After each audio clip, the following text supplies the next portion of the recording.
Welcome to the Deep Leadership Podcast. Today I'm joined by Gustavo Razzetti. Gustavo is the CEO and founder of Fearless Culture, a culture design consultancy that helps teams do the best work of their lives. And for more than 20 years, he's helped leaders from Fortune 500s, startups, nonprofits, and everything in between, including every continent on Earth except Antarctica. His latest book, Remote Not Distant, helps leaders build a strong hybrid team culture. And I'm excited to have him on the show to talk about the idea of designing a company culture, especially in a hybrid workplace, something we've been seeing more and more of. So Gustavo, welcome to the show. Thank you for having me, John. Very excited about the conversation. I'm looking forward to have some engaging chat so we can hopefully inspire your audience. Absolutely. I'm looking forward to this as well. First of all, I want to just give you an opportunity to tell us a little bit about it yourself. And then where did you develop such a passion for company cultures? That's a great point. I think that my career, like many people, has basically gone in different directions. So I can picture a very logic storytelling, or I can tell you about the different experiments I went through. But most importantly, I was a regular employee, so to speak. At some point, I was promoting to become a leader. I became CEO of different companies, and then I turned into a consultant. And for me, what's important is what drove me to culture is first, when I was for lack of a better term, regular employee, making my rounds up the ladder, there were leaders that really inspired me. There were places that really helped me do my best work, and there were places that I really suffered. When I became a leader, I screw up exponentially. So basically, I amplify the same mistakes as some leaders did. And at some point, I think I learned. So now as a consultant, I want to bring the best of both worlds, those things that I basically will help me thrive as an employee, but also make sure that the mistakes I made when I was leading my clients don't repeat the same. At least they made some new ones. I think that's fantastic, because I think, experience is often the best teacher, but we often learn from our mistakes. So it's nice to hear that you're trying to help your clients not have the same struggles and the same mistakes that you found in your career. So I love that. And the idea of, having both good bosses and bad bosses, having both good cultures and bad cultures, made you say, we need to focus in on this, and culture is really critical to business. So I really appreciate that. That's great. And in fact, that's what I want to talk about. Workplace culture, we talk about it, and we know that it's critical for business success. And we've talked about it on this podcast, but help us understand what that really is. Because culture seems, we can understand certain things in business, but culture is a little bit nebulous. Help us understand, give us like something that helps us understand what culture really is. Absolutely. I think that it is nebulous, but it's not so nebulous. So I think it's like culture is like air, right? If it's healthy, if it's fresh, usually you don't notice it. You just breathe and you keep alive. But however, I'm looking at your books there. I have the watch. When you're in a submarine in a very high-performing, very challenging environment, and you're very close to your colleagues, if that air is toxic, you're really going to notice. You want to surface to make sure you can and regain. So that's the point about culture. When things are working all right, it feels natural. It feels organic. People are doing great work. They're collaborating, and people tend to be happy, or at least they're enjoying what they're doing. When it's broken, all the worst happen, especially from behavior. So selfish behaviors, competitive behavior, aggressive behavior start to surface. I developed a tool a couple of years ago, many years ago now, and that we use with different clients to understand what culture is all about, which is a canvas. Basically, it's a way to map the different elements of culture. And we talk about what does culture encompass. So it includes the purpose. So why are we here? What's our role within the team? What's the impact that we're trying to create? It includes values, but also behaviors, which I think that this is going to resonate with you. What behaviors do we want to reward? But most important, what are we going to punish? Sometimes companies fail to basically create a healthy culture because they promote a purpose, they promote certain values, but then what they reward through action or inaction is the opposite. So if you say that you are collaborative or you're creative or innovative, but then when people want to bring up a new idea, challenge the status quo, you silence them or you punish them, then you're not necessarily innovative.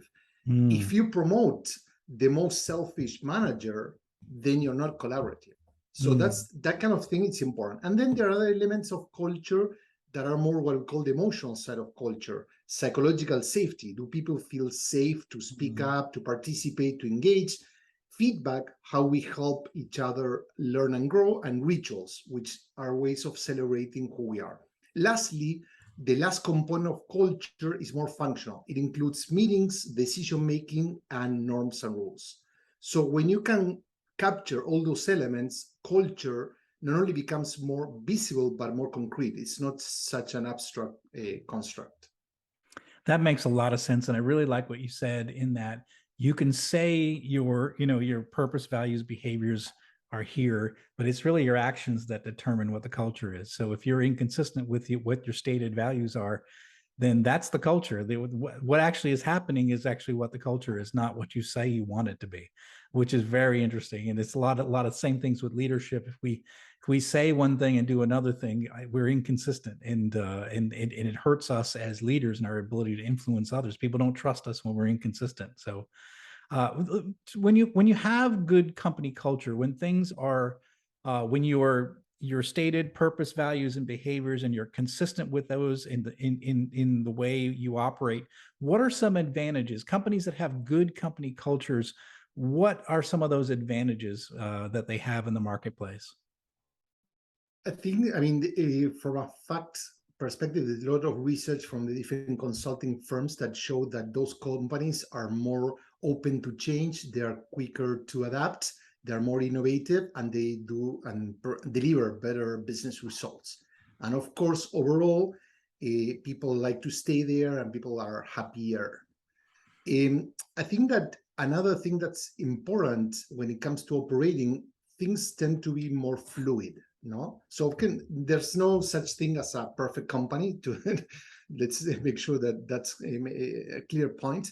But however, people are not fighting against each other. People know what they need to do, and you don't need to have the manager on top of people. Things happen because people are committed. They have clear marching orders, and actually they want the company to succeed.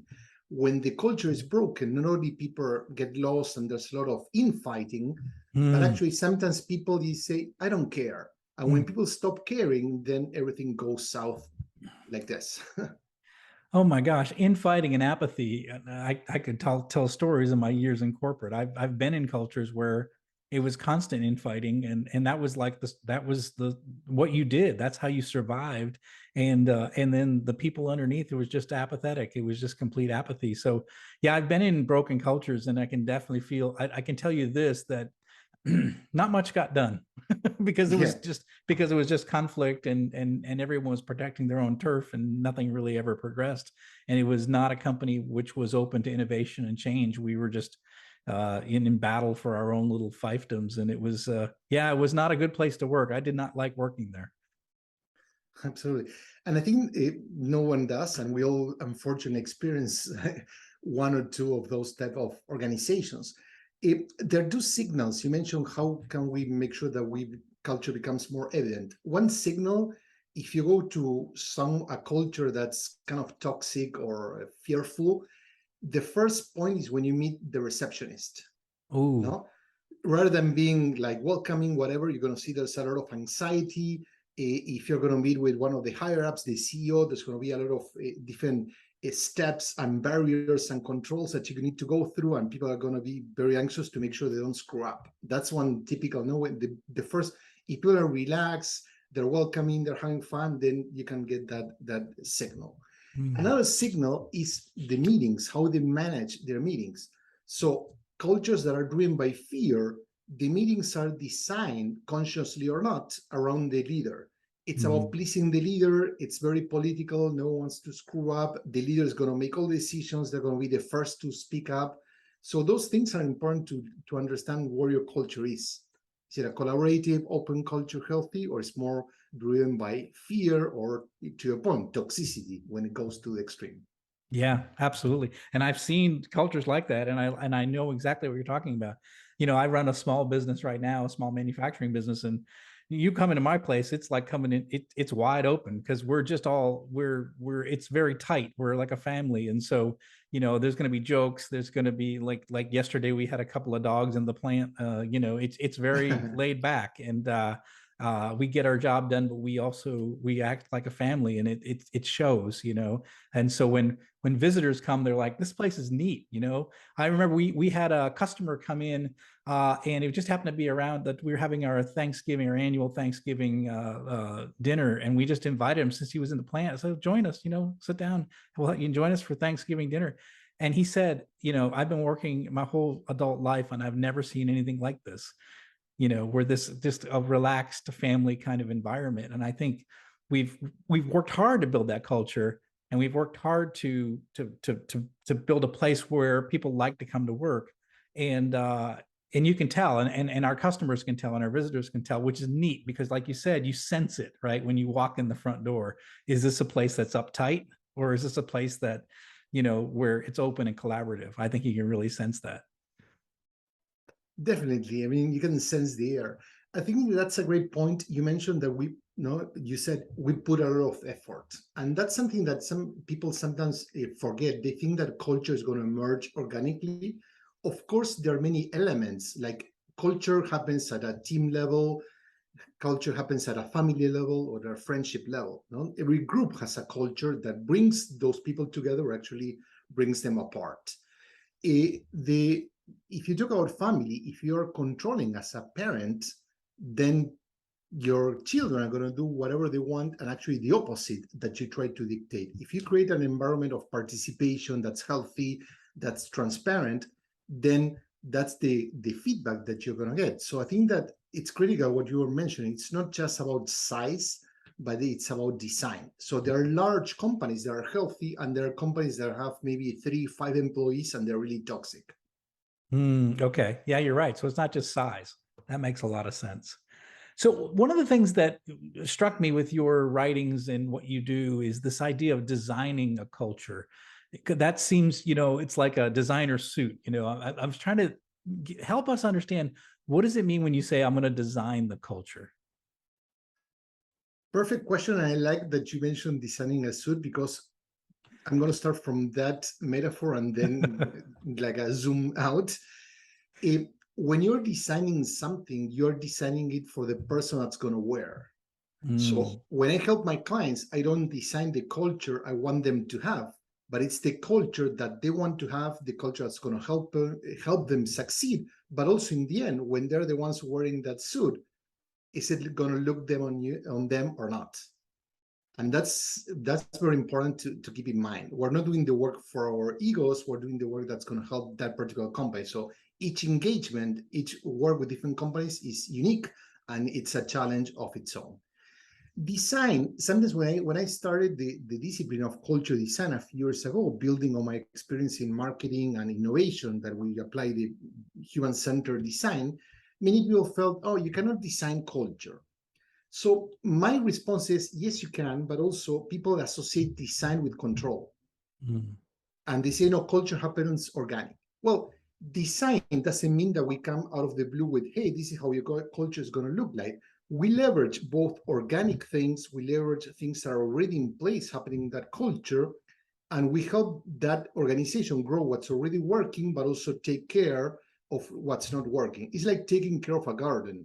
No, of course, the plants and the trees are going to grow in the direction they want, but you need to make sure that you design what type of, you want a Zen Japanese style garden, or more of a English kind of with more bricks and control and roses and bushes. So you want more of a French Renaissance symmetric type of garden. You need to have some criteria of what you're looking for, and then make sure that you prepare the soil and the right fertilizers and the right seeds and the right species. But then those species and that ecosystem is going to thrive and grow on its own.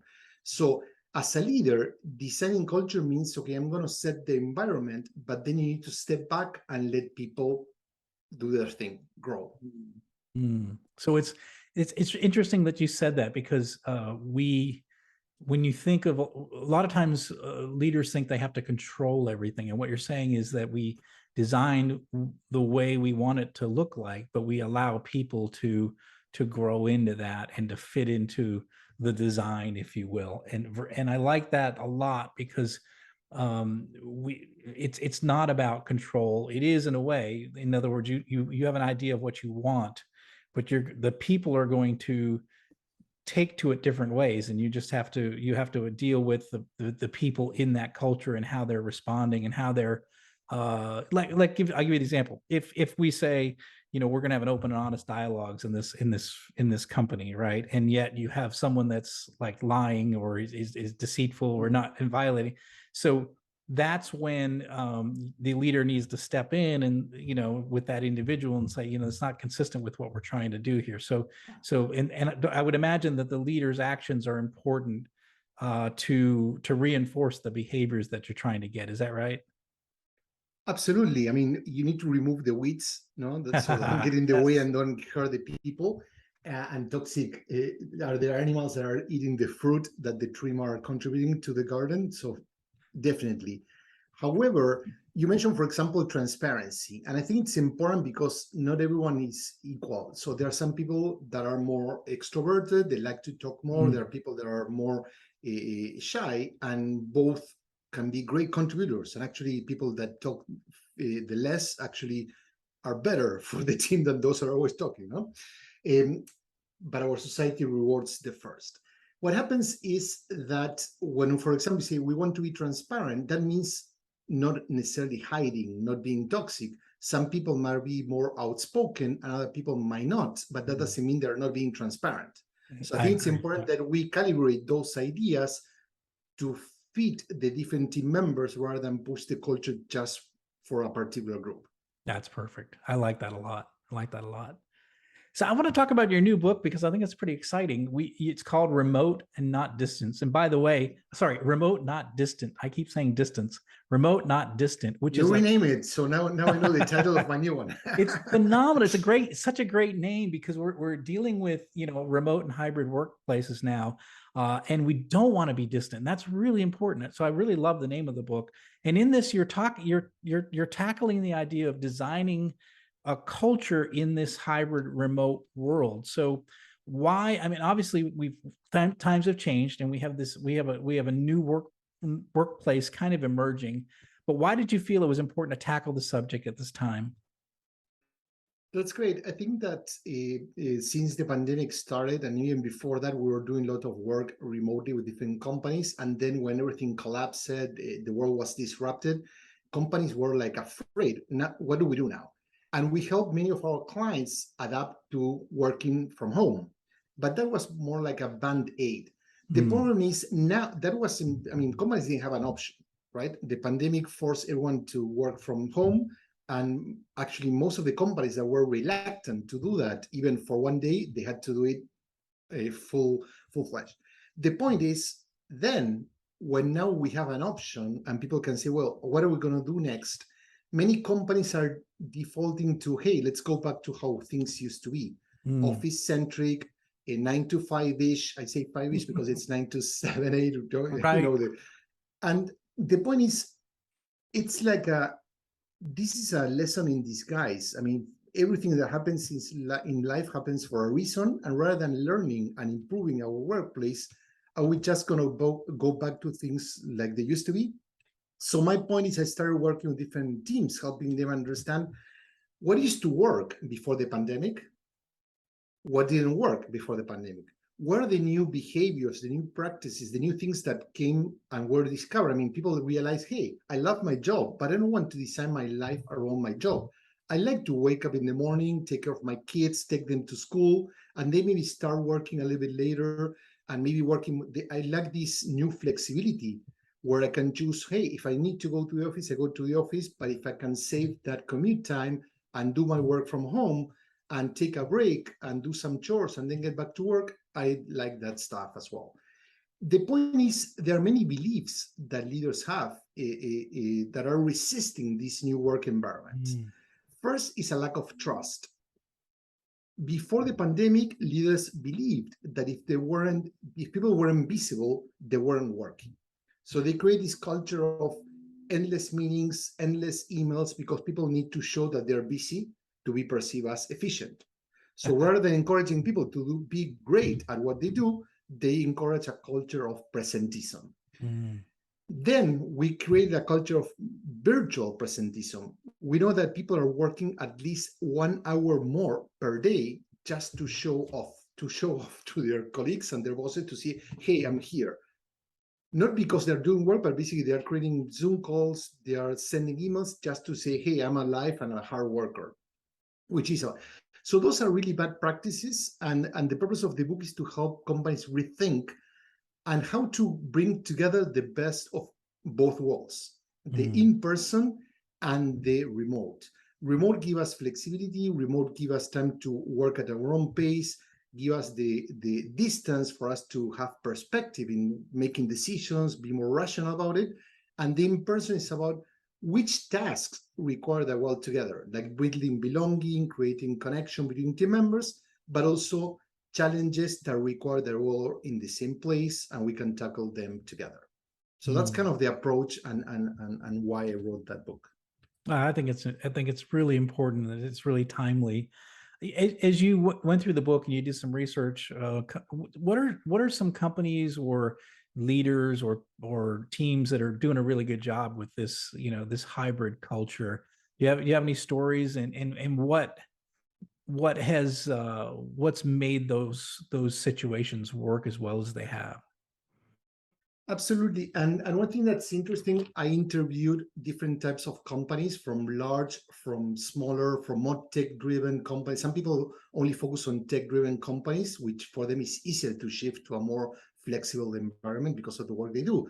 But for example, one thing that's interesting, I also talked to Fannie Mae. Fannie Mae is a Oh yeah. government-funded, for the audience, no, that provides, it's behind most of the mortgages in the US.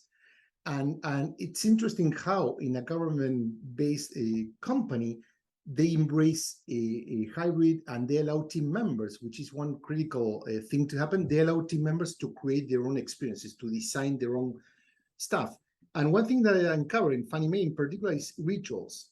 So in order to stay connected, team members have a time of the day in which each of them go and go for a walk with their pets. They're all in different states, different cities, but they're all with their phones talking about life and connecting. So it's a way that that team that used to be very engaged personally still have time to network, to connect with each other, to talk about life, to talk about their schools, Yeah. their children's schools, to talk about their pets, and then they go back to work. So it's very powerful. I mean, like the things that they do. They also connect when one team member is going through some family issues, whatever, they get into one call, the person shares what's going through, they look for advice, and the team member becomes a support kind of entity for that colleague. So I can tell you, you might not see your colleagues, you might not be working, but you can be really, really connected, really close to them. Or as it happened, I mean, I always use the example, there are many couples that live under the same roof, sleep on the same bed, but they don't have any love, any passion. Well, that a team is working in the same physical space doesn't guarantee that connectedness. Yeah. So you have to work towards that. I love it. I love the story of the walking your dogs and having a private or have a discussion about a personal discussion, more personal, not business, and having that connection. I know, I've even seen companies doing like these virtual happy hours on a Friday afternoon where people pop on Zoom and it's very relaxed, and it's, everybody's got a cocktail and they're just, talking about life and not about necessarily about business. So you can connect. One of the things I noticed too, when we went to more of a hybrid and more of a, remote work environment, I noticed something interesting is we got a chance to look into people's homes. And this was interesting because, typically we only see each other in the office, right? And so when you go into remote and you're actually in somebody's room, and their dog comes in or their child comes in or their spouse comes in, and you're like, I've never seen that person before. Like I didn't know who their spouse was. And so I think we actually open ourselves up to knowing our colleagues better because we're peering into their world a little bit. Is that something you've seen as well? Or I mean, that's certainly something I noticed. Absolutely. I think that's a brilliant observation because in the end, we were filtering. I always thought that we aim for a work-life balance, which is a paradox, And now we realize stop building a wall between who we are at home and who we are at work, and let's integrate. I've never met so many babies, children, pets in my life, like in the past 2 or 3 years, because of the work I do. We do lots of workshops online, mostly with different teams from all over the world. And at some point, people felt like, oh, sorry, my baby's interrupting. Sorry, that's my cat. And now it has become like, hey, this is my cat. And people stop hiding, stop feeling embarrassed about it. They actually embrace it. And I think that brings a very human component to teams. Yes. It Yes. brings excuses for conversation, but also you feel that, oh, now I get to know you. I get to know, I look at your books, I look at your background, the ship, and I'm trying to figure out, what are those things there on the wall I cannot read? Is that an award or recognition or what is it? And so it sparks conversation. In the past, you were just in your office and we were censoring a very important aspect. So once again, when people feel, oh, it feels so distant, I feel, well, I think that to your point, we're getting a window to everyone's homes. That's interesting. And on the other hand, leaders used to have their corner office, and now they are also one of these small rectangles in a Zoom call. So it has leveled the playing field for everyone. You're the equal size square now. So suddenly the leader isn't at the end of the conference table. And absolutely, I think that's been good too. I noticed that too. I did a lot of remote training during the time, and it's been personally, I actually like it because the chat function can, you're having a training and there's questions on the chat. And if you've got a moderator that can ask the questions, you get, what I like about it is the introverts, you get to hear from them where you typically didn't in a normal meeting because they were too afraid to speak up, or they were, the extroverts were, dominating the time. So now in these kind of meetings, the extroverts might be talking, but the introverts have now the chat where they can put something in there, which ends up getting to the floor where they get the opportunity to get recognized where they wouldn't before. So I actually do like when I'm training remote because of the chat function, and there's some neat features. There's some neat things you can do with that makes the experience even better, I think. So I think there's some ways that we can use the technology to actually deepen our connection, and at least that's what I noticed. Absolutely. I think that many leaders became more aware about, okay, we can use the chat. When we are brainstorming, rather than jumping to ideas, let's give everyone like 5 minutes to reflect, write their ideas, so introverts can think, they can write, they don't need to feel the pressure or the rush, and then so a lot of things that improve. But once again, I think that remote has allowed us to do things better in many aspects. But when we talk about hybrid, we're not saying, hey, forget about the office, forget about the in-person experience. It's about both, but being more mindful about when you need to get together. And if you get together, it's not the routine, it's not the interruption when you're in your work or cubicle and someone comes and start talking about life and you're working. It's about, let's get together to build a strong team. Let's spend time designing the experience, spending time to make sure that we interact better, or let's get in a room to tackle a challenge that's so hard that if we don't get all in the same place, we're not going to be able to solve it. I like that. I like that a lot. And I've heard stories where people are having things like a home day where it's scheduled on the calendar where everybody comes in that day, and it's a chance to, and they bring in food. And so so there's there's a connection day built into the calendar, and everybody can kind of plan for it, that's the day, most people are going to be coming in. And I like that as well. So yeah, I think you're right. Don't forget about the human connection as well, when you're designing this culture. So what's the role of the leader here? This is a leadership podcast. What's the role of the leader when it comes to designing, building, and maintaining a culture? That's very important. I think that The culture design process is a co-creation, so it's not necessarily democratic in the sense that everyone has a saying. It's participatory in the sense that we gather input from different employees to design what the company values are going to be. But in the end, the one who defines what the desired culture is the leader. So defining is key responsibility of the leader. Then the demonstrating, which is the hardest part. You talk about aligning values with behavior. Well, we need to start with the leaders. Leaders need to say, hey, when you have the watch, this is what is expected. No? So if you don't model the behavior, if you want to be transparent, well, the first to be transparent needs to be the leader. And the third aspect of leaders related to culture is demanding. So I'm going to behave like this as a leader, but these are my clear expectations to my team members. So what's okay, what's not okay, showing on time, being transparent, being not backstabbing your colleagues, and those kind of things. So summarizing, the leader defines the culture, needs to codify it, needs to share with the people so everyone understand what's expected. The leader demonstrate the behavior, they role model it, and then they need to set clear expectations, demands for their team members.